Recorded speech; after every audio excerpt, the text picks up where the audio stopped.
When we look for a job, our best bet is usually to go on job searching websites like Craigslist or Monster. But according to the career services at LIU Post, they're only 50% effective. Your best bet is to go onto the specific company, school, or hospital's website for a posting. Is that they're posting directly to their own websites. So if you're targeting specific companies or targeting specific industries, I would do that second, even before you go to something like a monster.com. So target specific company websites and go to their career centers. Career centers or career web pages, and try to submit your resume through those sites. And don't forget networking. No matter what field you plan on pursuing, knowing the right people can help you land the job of your dreams. I sent out my resume to maybe 100 hospitals, 100 places that I knew that would need nurses. I tried to network as much as I can. I thought about people that I previously worked with, clinicals that I've been, other nurses that I knew. I tried to network with to see if they knew any job openings, because I knew how hard it was to get a job, especially in New York as RN. Really want to focus on the networking process, and that is understanding who are the people in your network, family, friends, professors, and people they might know that might be able to help you look for opportunities. People usually say networking, I don't want to network because I'm not doing it on my own, but you still have to do that process to make those connections and build those relationships. So you are doing it on your own if you network, and it is a valuable process to be able to maybe even find jobs that aren't posted, and that's usually what happens. It's been shown that the people who spend the most time on networking will get the most interviews because they're making personal connections with people. So out of all the things that you might do, networking is the number one activity that you should be doing, and you can do that online too. For instance, LinkedIn, LinkedIn.com is a great business networking type of website, and Facebook too. People have been able to leverage network contacts off of Facebook, so don't discount that. I know for me, the school that I was offered in Queens, I just went in my neighborhood, said, hey, I just finished my grad year, I'm looking for a job, here's my resume. So don't be scared to go to schools around your area. Make yourself known, so when they do have a position available, they can connect, like, oh yes, this young lady came in, she seemed really nice, and she lives in the area, so let's give her a call. I would say definitely network very, very early in all your clinicals, because you never know what kind of connection you're going to make with the people that you're working with now, and that can really help you get a job later on, because it's really hard out here.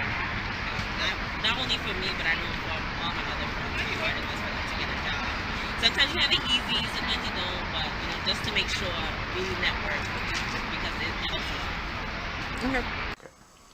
So now that you've gotten a call back for an interview, what can you expect now? For these 3 separate fields, the interview process can vary. In this part, here's just a heads up on what can you expect and how to answer some of those difficult interview questions.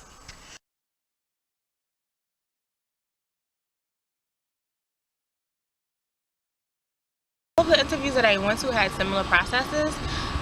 First, of course, they contact you. Are you interested? Okay, if so, can you meet us at a certain school, whether it's their school or another school site?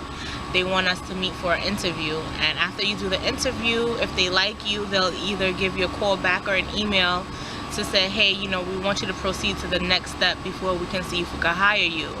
And that next step is the demo lesson. You have to come in, do a mini lesson as to how you would actually teach a classroom, and they want to make sure you have classroom management in place, you have a good lesson plan in place, everything is written, everything follows the New York State Common Core standards, and once they see if you're able to do that really well, they do a reflection after the demo lesson.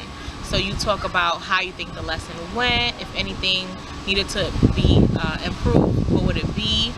So you're talking with the principal, assistant principal, and after that day is over, then you get an email saying, you know what, we're interested in you, we want to offer you a position at our school.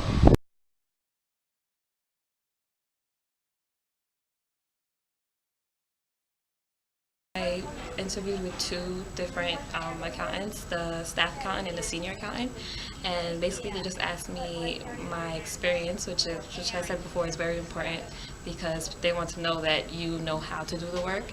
And they asked me about my experience and my availability and whether or not I felt that I can do it. And after the interview process, I got a call and basically I got the internship.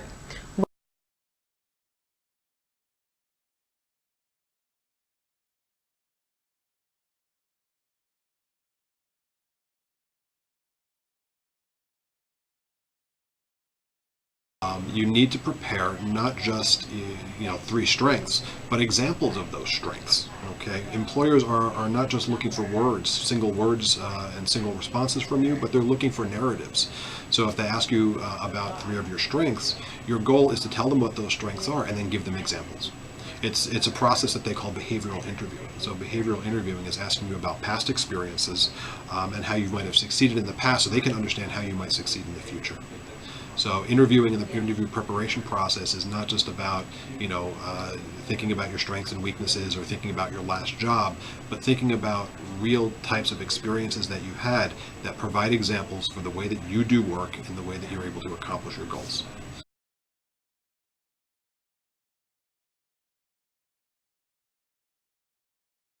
Employers will ask you, why do you want to work for us? So it's imperative that you go and you at least look at their website and understand who they are, what they're about, what their own goals are, what their mission statements are. That